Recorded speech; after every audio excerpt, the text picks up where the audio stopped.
আমরা বিএসটিআই থেকে এসেছি পরিদর্শন করতে। আপনারা একটু ব্রেড আছে এখানে দেখলাম, কেক আছে না?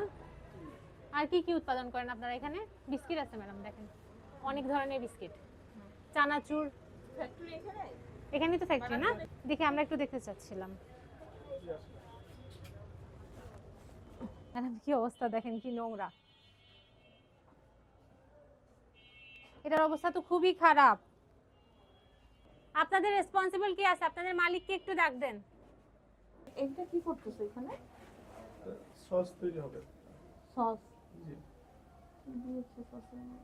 সসের মধ্যে কি আছে ম্যাডাম দেখেন? ওটা তিতল, ওটা শুকনো মরিচ আর ওটা সরিষা।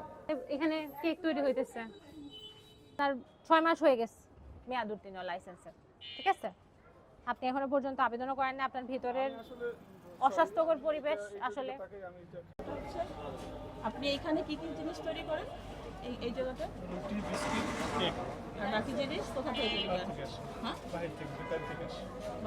আপনারই আর অন্য কোনো বেকারি আছে? অন্য বেকারি থেকে আবার কিনে আনেন, কিন্তু এত অল্প জায়গায় সবকিছু সম্ভব হয় না। হ্যাঁ, জায়গা তো কম, বেকারি দেখুন জায়গা কম।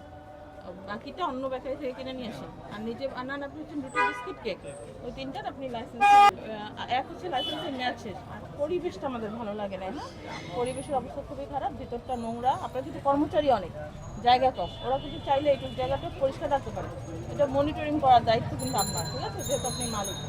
তারপর এগুলোর মধ্যে আপনারা ডেট দেন, এটা হচ্ছে ভুল করেছেন। তো আমি আপনাকে সতর্কতামূলক জরিমানা করছি, 10,000 টাকা জরিমানা দেবেন এই মুহূর্তে। হ্যাঁ, আর এরপরে আপনি লাইসেন্সে আবেদন করে নেবেন। আর সাথে লাইসেন্স শুধু করে নিলে হবে না, শর্তগুলো পালন করতে হবে। লাইসেন্সের সাথে বেশ কিছু শর্ত থাকে, সেই শর্তগুলো আপনাকে পালন করতে হবে। হ্যাঁ।